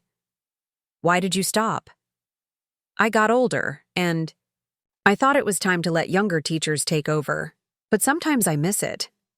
Tyler, who had been listening while carefully arranging chocolate chips on a cookie, looked up at me with cookie dough on his chin. "Could you teach me something?" The simple request hit me harder than it should have. When was the last time someone had asked me to share knowledge, to be useful in the way I'd trained myself to be useful? When was the last time anyone had looked at me and seen someone with something valuable to offer? I spent the rest of the morning teaching Tyler to tie his shoes properly and helping Madison with a puzzle she'd brought in her backpack. We read stories together, with the children snuggled against me on the couch in a way that felt natural and right. For the first time in weeks, I felt like myself again, like a person with purpose and value. When Angela returned that evening, she found all 3 of us in the kitchen making dinner together. The children had insisted on helping, and we'd managed to create a simple but satisfying meal of grilled cheese sandwiches and tomato soup. "I can't thank you enough," Angela said, looking genuinely moved by the scene she'd walked into. "The kids look so happy and relaxed. I was worried they'd be homesick or difficult." "They were wonderful," I said, and meant it. It's been a long time since I've had young people in the house. I'd forgotten how much joy children bring to ordinary activities. As Angela bundled the children into their coats and prepared to leave, Madison hugged me tightly around the waist. "Can we come back sometime?" she asked. "I want to finish the puzzle, and Tyler wants to learn more about cookies." "You're welcome anytime," I told her, surprised by how much I meant it. After they left, my house felt different. Not empty, exactly, but expectant, as if it had remembered what it was like to be filled with young voices and was hoping they'd return soon. I cleaned up the kitchen slowly, savoring the evidence of the day's activities, the small messes that proved children had been here and had been happy. That night, I called my sister Ruth and told her about my day with Madison and Tyler. Ruth listened with growing excitement, asking questions about the children and their mother, clearly pleased to hear something other than sadness in my voice. "You sound more like yourself than you have in weeks," she said. Maybe this is what you need, Maggie. Maybe instead of waiting for your family to remember you exist, you should focus on building relationships with people who actually appreciate your company. Ruth's words stayed with me as I prepared for bed. There was truth in what she'd said. Uncomfortable but undeniable. I had been waiting for my family to include me, to value me, to make space for me in their lives. But waiting was passive, and passivity had gotten me exactly nowhere. Maybe it was time to stop waiting and start choosing. Monday morning, I called Angela at work and asked if she'd like to bring the children over for dinner sometime that week. Her voice brightened immediately, and she accepted with the kind of enthusiasm that suggested she didn't receive many social invitations. "Actually," she said, "I've been wanting to ask you something. Madison's been struggling with reading and her teacher suggested she might benefit from some extra help. I can't afford a tutor, but would you be willing to work with her? I could pay you something, maybe not what a professional tutor would charge, but something." I didn't want payment for helping a child learn to read, but I understood that Angela needed to feel she was contributing something to the arrangement. We settled on a modest fee that would make her comfortable while giving me something I'd forgotten I missed: the opportunity to teach. Tuesday morning, I drove to Harold Brennan's law office with a sense of purpose I hadn't felt in months. Harold was in his early 70s now, silver-haired and distinguished, with the kind of calm competence that made difficult conversations easier to navigate. "Margaret," he said, rising from behind his desk to greet me. "You look well. I hope you had a nice Christmas." I settled into the chair across from his desk and considered how to answer that question honestly. Actually, Harold, Christmas was something of a revelation. It clarified some things for me about my family relationships, and I think it's time to reconsider my estate planning. Harold leaned back in his chair, his expression neutral but attentive. "What kind of changes are you thinking about?" For the next hour, I explained my situation as objectively as I could. I told him about being excluded from Christmas dinner, about the gradual marginalization I'd experienced over the past year, about the growing sense that my family viewed me as an obligation rather than a beloved member. I was careful not to sound bitter or vindictive, just realistic about relationships that had apparently changed in ways I hadn't been willing to acknowledge. "I'm not interested in punishing anyone," I said, "but I'm also not interested in leaving everything I've worked for to people who don't seem to value my presence in their lives. I'd like to explore other options." Harold took notes as I talked, asking clarifying questions but not offering judgments about my family's behavior. When I finished, he set down his pen and looked at me thoughtfully. "Estate planning should reflect your values and relationships as they actually exist, not as we wish they existed," he said. "If your family dynamic has changed, it's perfectly reasonable to reconsider how you want to distribute your assets. What did you have in mind?" I had been thinking about this question for days, considering possibilities that ranged from modest adjustments to complete overhauls. But talking to Angela and spending time with her children had helped clarify my thinking.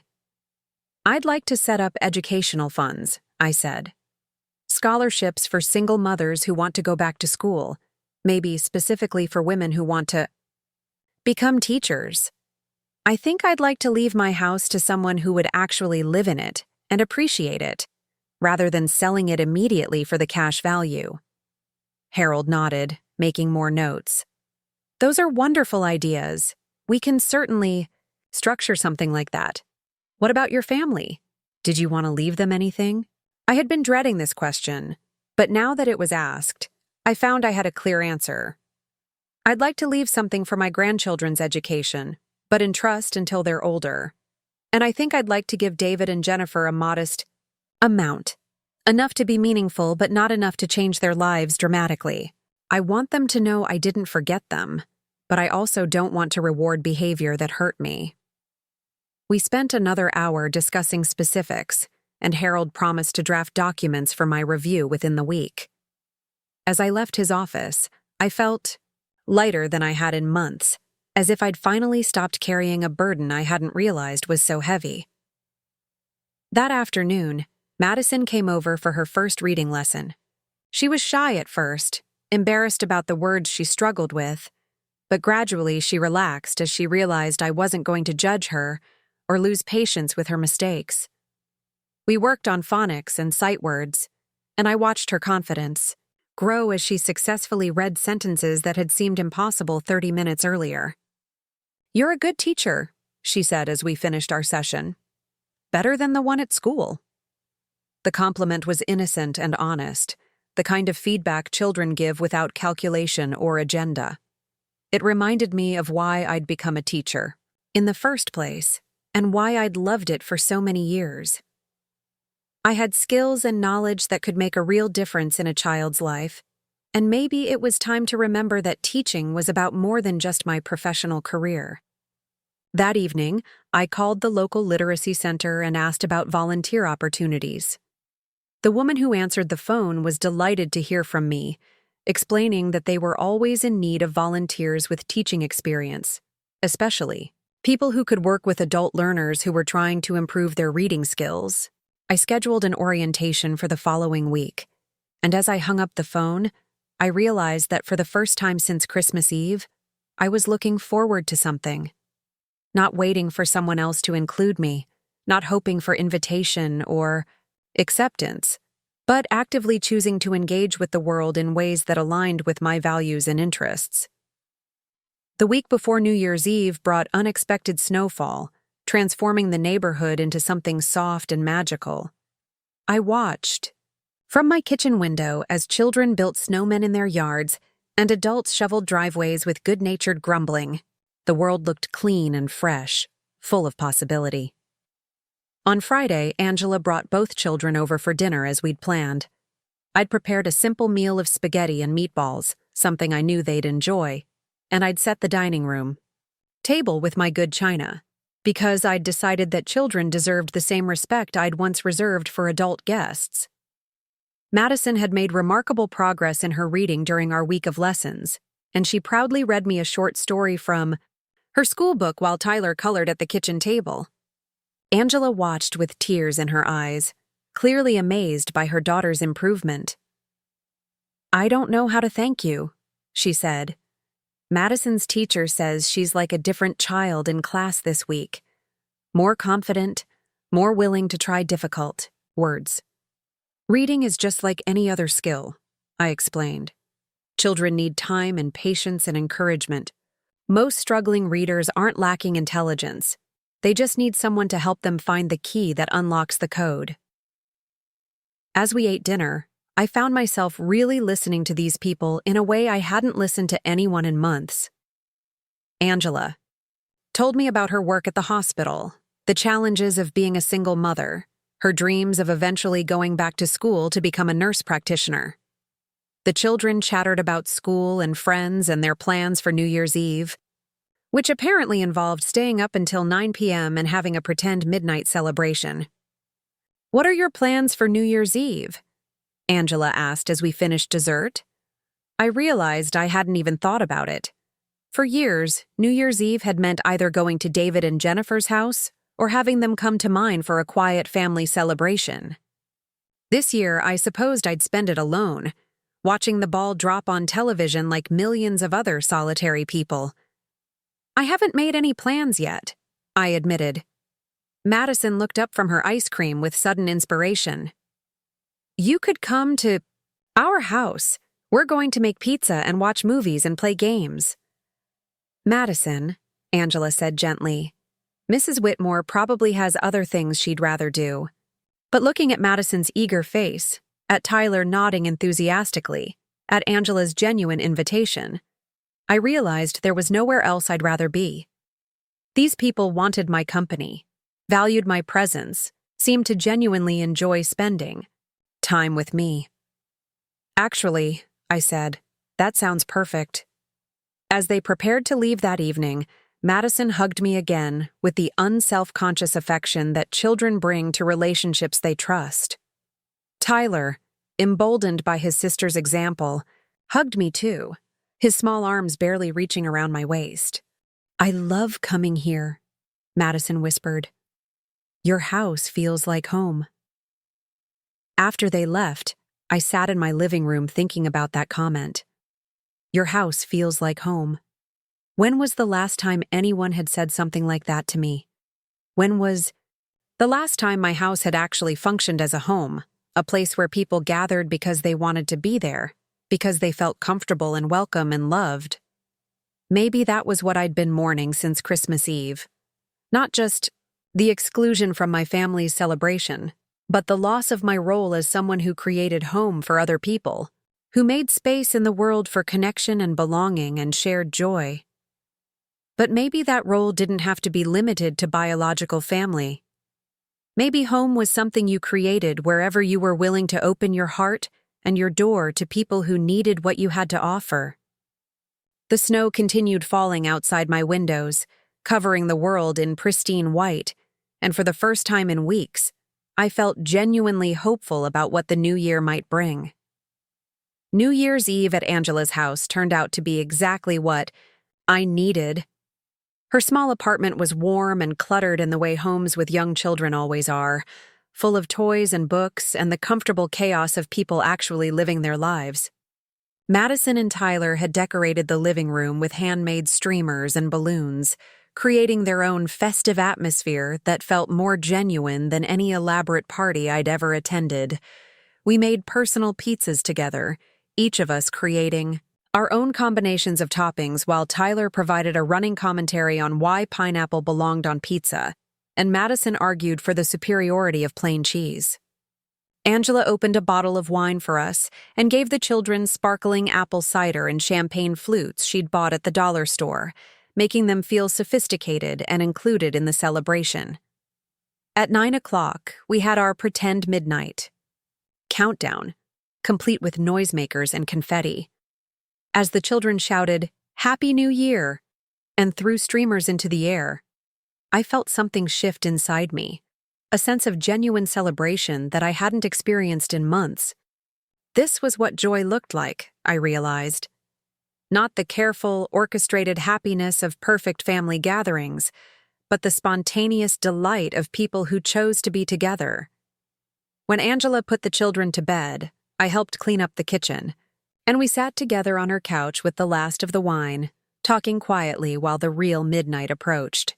She told me more about her plans to return to school, her dreams of giving her children a more stable life, her struggles with feeling isolated as a single mother in a world that seemed designed for traditional families.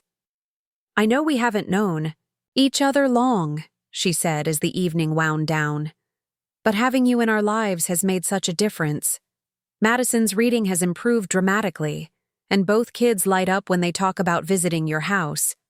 You've given them something I couldn't provide on my own." "You've given me something too," I replied, meaning it completely. I'd forgotten what it felt like to be needed, to have something valuable to offer. Your children remind me that I'm still useful in this world. As midnight approached, we watched the ball drop on television, toasting the new year with the dregs of our wine and making modest resolutions. Angela hoped to save enough money to start taking evening classes in the fall. I found myself promising to volunteer more, to find ways to use my teaching skills in the community, to stop waiting for life to happen to me and start making choices about the kind of person I wanted to be. Walking home that night under the stars, my neighborhood blanketed in fresh snow, I felt lighter than I had in years. The streets were quiet except for the distant sound of fireworks and celebration, and my breath formed small clouds in the cold air as I made my way back to my house. But it didn't feel like returning to isolation anymore. It felt like going home to a place that was becoming something new, a launching pad for the life I was building rather than a museum of the life I'd lost. January brought routine and purpose in equal measure. 3 mornings a week, I worked with Madison on her reading, watching her confidence grow as she tackled increasingly difficult books. Twice a week, I volunteered at the Literacy Center, working with adult learners who were trying to improve their reading skills for work or personal satisfaction.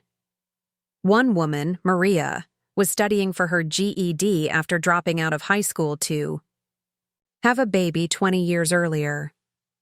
Another, Robert, was a grandfather who had hidden his illiteracy his entire adult life and was finally ready to learn to read the bedtime stories his grandchildren brought him. The work was challenging and rewarding in ways I'd forgotten were possible. Each small breakthrough felt like a victory, each moment of understanding a gift. I remembered why I'd become a teacher in the first place, the deep satisfaction that comes from helping another person unlock new possibilities for themselves. On weekends, Angela and the children often came over for dinner or spent afternoons at my house. I taught Tyler to play simple card games and helped Madison with her homework. We baked cookies and did art projects and read stories together, creating new traditions that belonged to us rather than repeating old ones that had been taken away. Harold called in mid-January to tell me the new will was ready for my signature. I drove to his office on a gray Tuesday morning, feeling nervous, but determined. The documents were thick and official, full of legal language that formalized the decisions I'd been thinking about for weeks.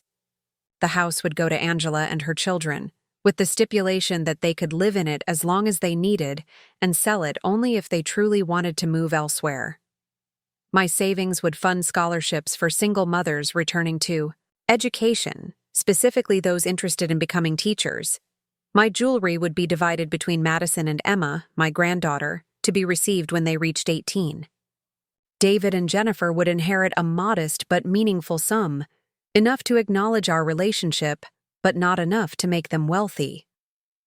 The most important addition was a letter I'd written to be opened after my death, explaining my decisions not with bitterness, but with love and hope. I wanted David to understand that this wasn't punishment, but recognition of how our relationship had evolved, and encouragement for him to find happiness in the life he'd chosen to build. As I signed the documents, Harold looked at me with approval. "This is a thoughtful plan, Margaret. You're making sure your legacy reflects your values and goes to people who will appreciate it. That's what good estate planning should accomplish." Walking out of his office that afternoon, I felt a profound sense of completion, as if I'd finally aligned my intentions with my reality. I wasn't angry at my family anymore, wasn't waiting for them to change or include me or recognize my worth. I was simply moving forward with my life, making choices that felt authentic and meaningful. February brought an unexpected phone call from David. I was in my kitchen, preparing dinner for Angela and the children, when his name appeared on my caller ID. For a moment, I considered not answering, but curiosity won out over caution. "Hi, Mom," he said, his voice carrying a note I couldn't quite identify. "How are you doing?" "I'm well, David. Busy, but well. How are Jennifer and the children?" We made small talk for a few minutes, discussing the weather and work and ordinary, topics that required no emotional investment. But then David's voice changed, became more hesitant. "Mom, I wanted to ask you something. Jennifer's been planning Emma's birthday party for next month, and she mentioned that you usually make the birthday cakes for the kids. She wondered if you'd be willing to make Emma's cake this year." The request hung in the air between us, loaded with implications I wasn't sure either of us was prepared to discuss. After months of exclusion, they wanted me to resume my role as cake baker, to provide a service they valued while apparently remaining peripheral to the actual celebration. "That's thoughtful of Jennifer to think of me," I said carefully. "But I'm not sure I'll be available. I've got quite a busy schedule these days." David paused, clearly not expecting this response. "Oh. Well, when is good for you? We could work around your schedule." "Actually, David, I think it might be time for Jennifer to start making the birthday cakes herself. It's a nice tradition for mothers to have with their children." Another pause, longer this time. "Right. I guess that makes sense. I just thought, well, the kids always loved your cakes. I'm sure Jennifer can make lovely cakes. She's very capable." The conversation ended awkwardly, with David sounding confused and slightly hurt, though I couldn't imagine why he'd be surprised that I wasn't eager to provide unpaid catering services for a party I wouldn't be invited to attend. Angela arrived, with the children shortly after I hung up, and Madison immediately noticed that I seemed distracted. "Are you okay, Mrs. Margaret?" she asked, using the name she'd settled on that felt more personal than Mrs. Whitmore, but maintained the respect her mother insisted on. "I'm fine, sweetheart. Just had a phone call that reminded me how much my life has changed lately." "Good changes or bad changes?" Tyler wanted to know. I considered the question seriously. 6 months ago, I would have said the changes were devastating, that losing my central role in my family's life was the worst thing that could happen to me. But sitting in my kitchen with these children who genuinely enjoyed my company, thinking about the meaningful work I was doing at the literacy center, remembering the satisfaction of helping Maria read her first complete novel, I had to admit the changes had been largely positive. "Good changes," I said, meaning it. "Different from what I expected, but good." Spring arrived early that year, bringing warm sunshine and the first tentative green shoots in my garden. I spent weekends working in the yard with Tyler, teaching him to plant seeds and explaining how flowers grew from tiny beginnings into something beautiful. Madison preferred to sit on the porch with a book, reading aloud to practice her skills while Tyler and I worked in the dirt. The three of us had settled into comfortable routines that felt natural and unforced. Sunday dinners at my house had become a tradition, with Angela bringing dessert and the children helping me cook. Madison's reading had improved so dramatically that her teacher had moved her into an advanced reading group, and Tyler was already showing interest in learning to read himself. In April, Angela approached me with a proposal that surprised and delighted me. "I've been accepted into the nursing program at the community college," she said, her face glowing with excitement and anxiety. "It's a 2-year program, and I can do most of the classes in the evenings and weekends. But there will be some clinical rotations that might conflict with the kids' schedules, and I'll need reliable childcare." She paused, looking nervous. "I know it's a lot to ask, but would you consider being their primary babysitter? I can pay you, and it wouldn't be forever, just until I finish the program. The kids love spending time with you, and I trust you completely." The offer was perfect in ways Angela couldn't have known. It would give me regular, meaningful responsibility for children I'd grown to love, provide me with income that would make me feel useful rather than charitable, and help a deserving young mother achieve her dreams. Most importantly, it would cement the family-like bonds we'd been building over the past months. "I would be honored," I told her, and we hugged in my kitchen while Madison and Tyler cheered from the living room, where they'd been eavesdropping on our conversation. That summer was the best I'd had in years. With Angela in school and working part-time, I became the children's primary caregiver during the day.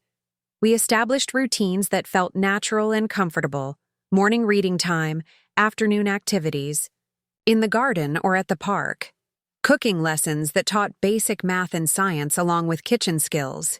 Madison's reading advanced to the point where she was reading chapter books independently, and I had the joy of introducing her to some of my favorite childhood stories.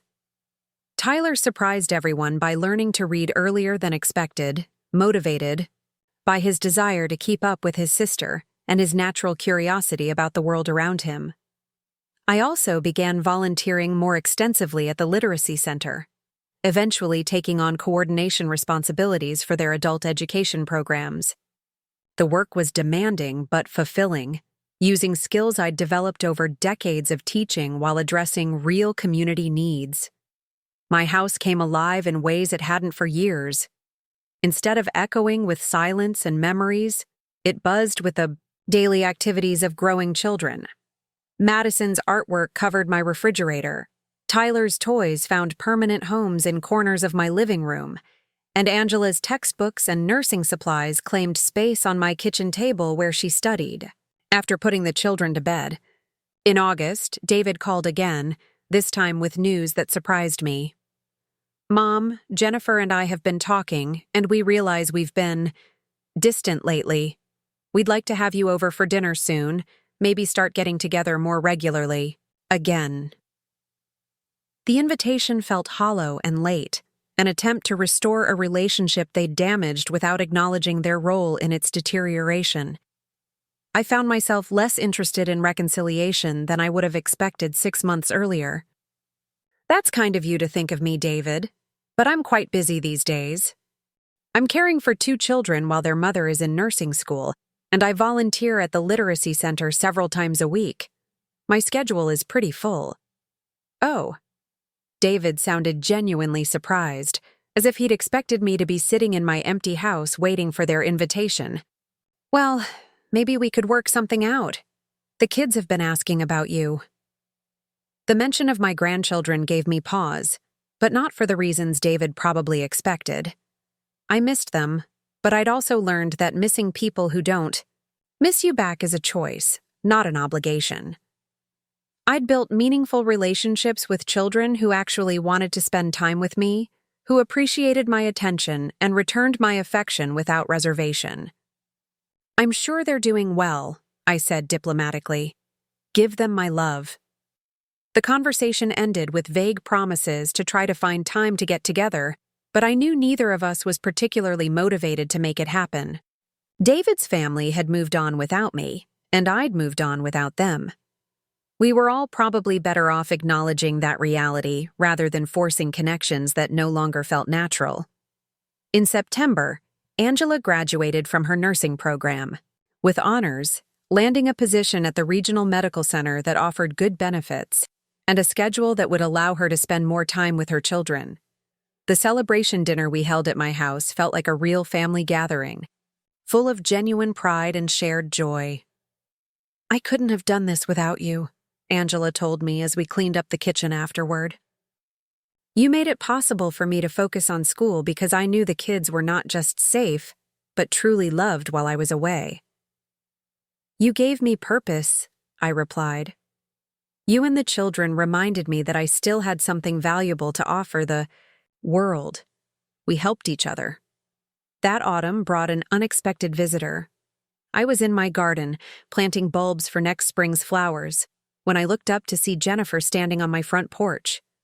She was well-dressed as always, but there was something uncertain in her posture that I hadn't seen before. I continued working in the dirt while she approached, giving her time to find whatever words she'd come to say. Margaret, she said finally, I hope you don't mind me dropping by unannounced. Of course not. What can I do for you? Jennifer looked around at my garden, where Madison's and Tyler's handprints were preserved in decorative stepping stones, where a small playhouse had been built under the old oak tree, where evidence of children's presence was visible in every corner. I wanted to apologize, she said simply. I realized recently that we've been thoughtless, excluding you from family gatherings, not including you in plans. I'm sorry. The apology was probably sincere, but it felt incomplete, lacking any acknowledgement of the systematic nature of my exclusion or any understanding of how it had affected me. It was the kind of apology that asked for forgiveness without accepting responsibility. I appreciate you saying that, I replied, brushing dirt from my hands. But I want you to know that I've moved on. I'm not angry anymore, and I'm not waiting for things to go back to the way they were. Jennifer looked puzzled, as if this wasn't the response she'd expected. But we'd like you to be part of the family again. The children miss you, and David feels bad about how distant we've become.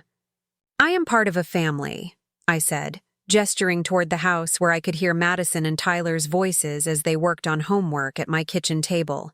Just not yours. The bluntness of the statement seemed to shock Jennifer, but I felt no desire to soften it with politeness or false reassurance. This was my truth now, simple and unapologetic. Jennifer left shortly afterward, and I returned to my bulb planting with a sense of closure I hadn't expected to feel. That chapter of my life was truly finished, not with anger or bitterness, but with acceptance and even gratitude for the lessons it had taught me about resilience and self-worth. As winter approached, I reflected on the year that had passed since that devastating Christmas Eve phone call. 12 months ago, I'd been a woman whose identity was entirely bound up in being needed by family members who no longer valued her presence. Today, I was someone who chose how to spend her time and energy, who contributed meaningfully to her community, who was genuinely loved by people who demonstrated that love through their actions rather than their words. The holidays. This year would be different again, but by choice rather than exclusion. Angela, Madison, and Tyler would spend Christmas Day with me, creating new traditions that belonged to all of us. We would cook together, exchange gifts we'd chosen with care, and celebrate the family we'd built through affection and commitment rather than genetics and obligation. On Christmas Eve, as I put the finishing touches on the feast we'd share tomorrow, Madison came into the kitchen and hugged me around the waist. "I'm glad you're going to be our family forever," she said with the casual certainty children bring to statements about the future. "Me too, sweetheart," I replied, meaning it with every fiber of my being. Outside, snow was beginning to fall again, covering the world in the pristine white that makes everything look new and full of possibility. Inside my warm kitchen, surrounded by the sounds and smells of preparation for tomorrow's celebration, I felt deeply grateful for the unexpected path my life had taken.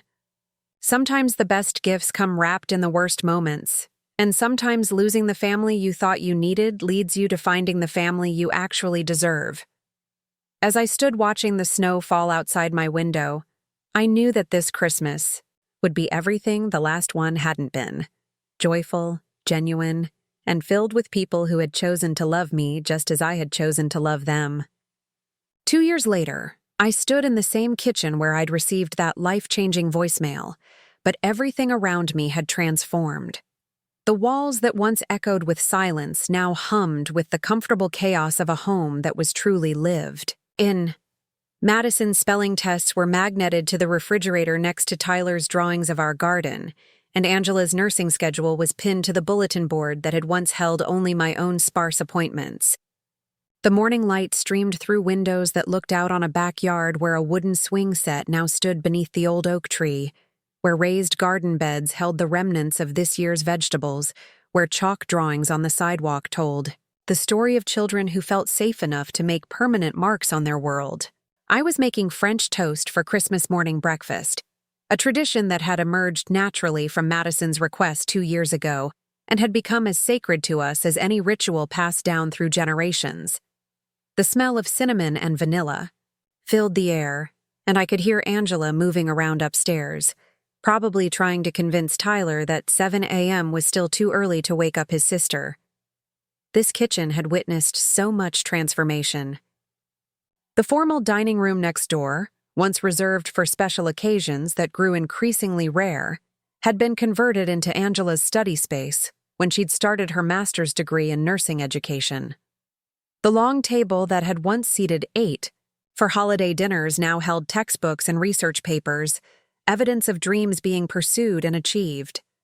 The changes weren't just physical. I had changed, too, in ways that went deeper than my daily routines or living arrangements. The woman who had once measured her worth by her family's need for her had learned to value herself based on her own choices and contributions.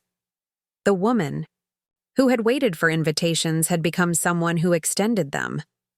The woman who had defined herself through others' recognition had discovered her own sense of purpose and meaning. My volunteer work at the Literacy Center had expanded beyond anything I'd initially imagined.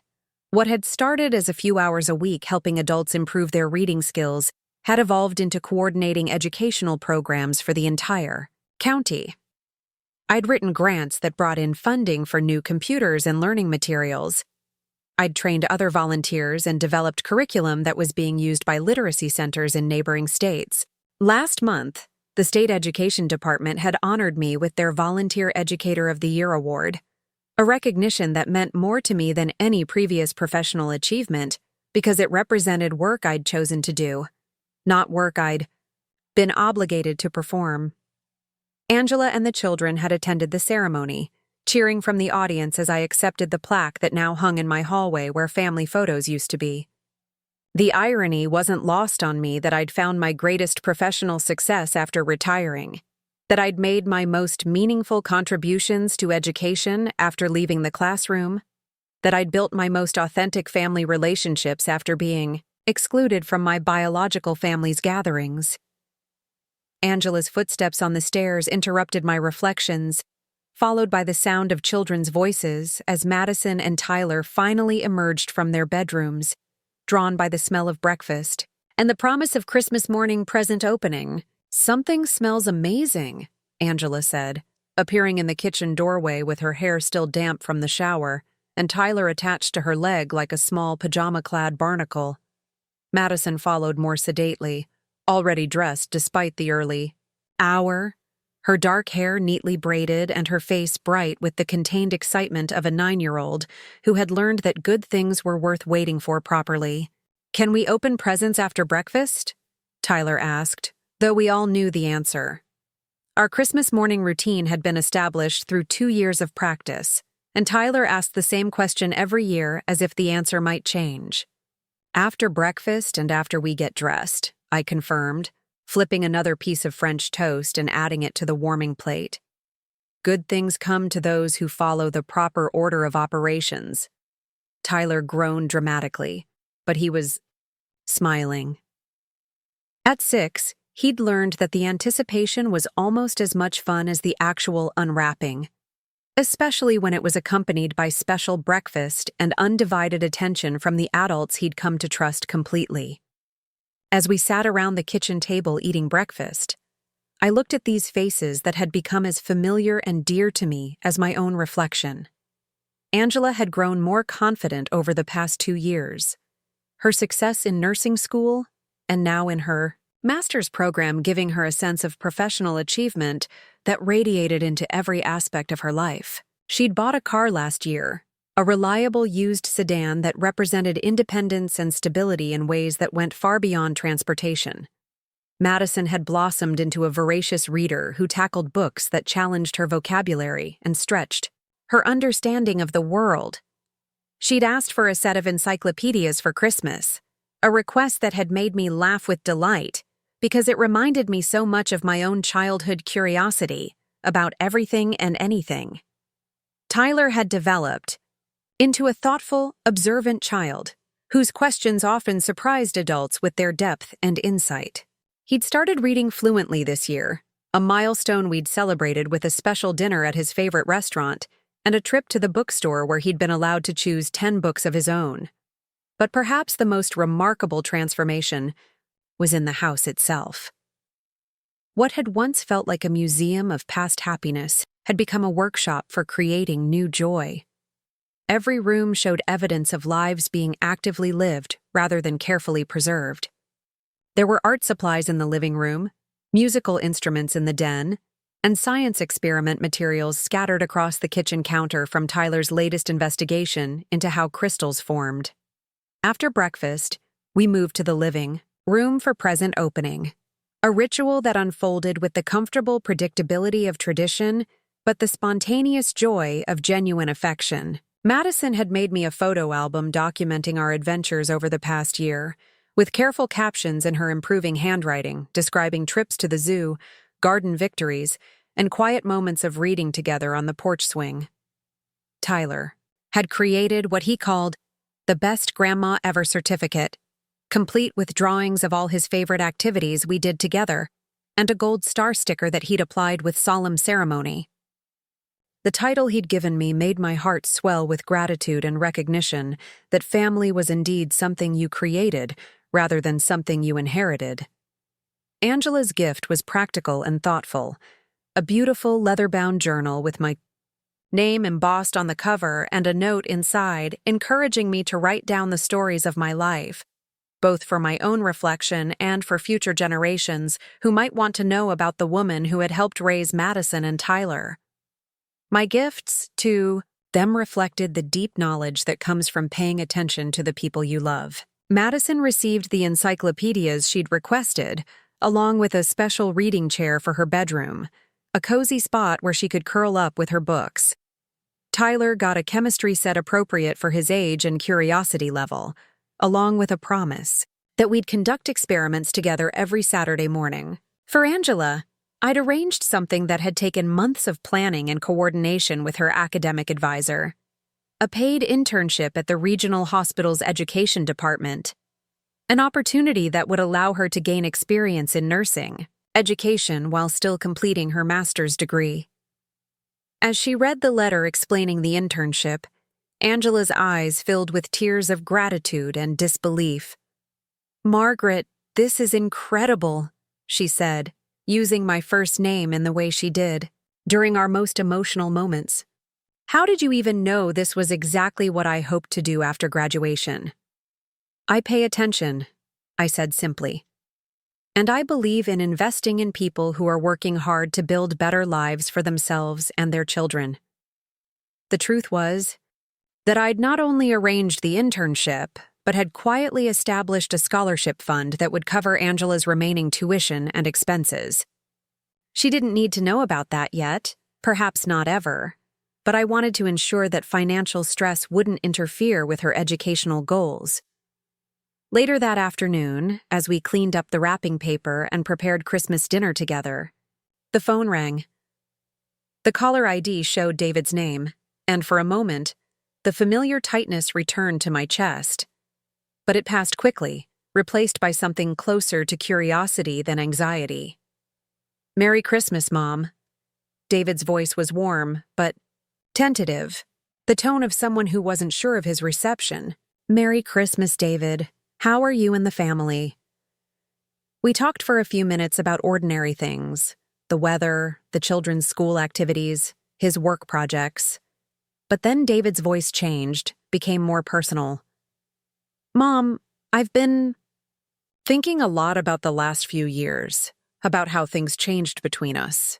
I realize now that we made some mistakes, that we hurt you in ways we didn't understand at the time."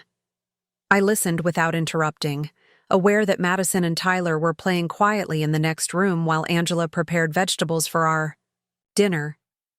This conversation belonged to my past while my present continued around me, unaffected by whatever David might say. "I appreciate you saying that," I replied when he finished.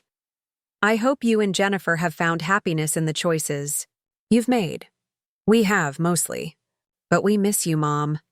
The kids ask about you sometimes, wonder why they don't see Grandma Margaret anymore." The words might have broken my heart 2 years ago, might have sent me rushing back into relationships that had already proven their capacity to wound me. But now they simply made me sad for what had been lost and grateful for what had been found. "I hope they're doing well," I said genuinely. "Children grow so fast. I'm sure they're turning into wonderful young people." "They are. But Mom, I was wondering if maybe we could try to spend some time together again. Not to go back to the way things were, but to build something new. Jennifer and I have both done some growing up, I think." I looked through the kitchen doorway at Tyler, who was showing Madison how to make paper airplanes with the Christmas wrapping paper, and at Angela, who was humming quietly as she worked at the stove. This was my family now, these people who had chosen me as I had chosen them, who demonstrated their love through daily kindness rather than holiday obligations. "I'm glad you've both grown," I said to David. "That's what people should do as they get older. But I've grown too, and my life has taken a different direction. I have responsibilities now, people who depend on me, commitments I've made." "Oh."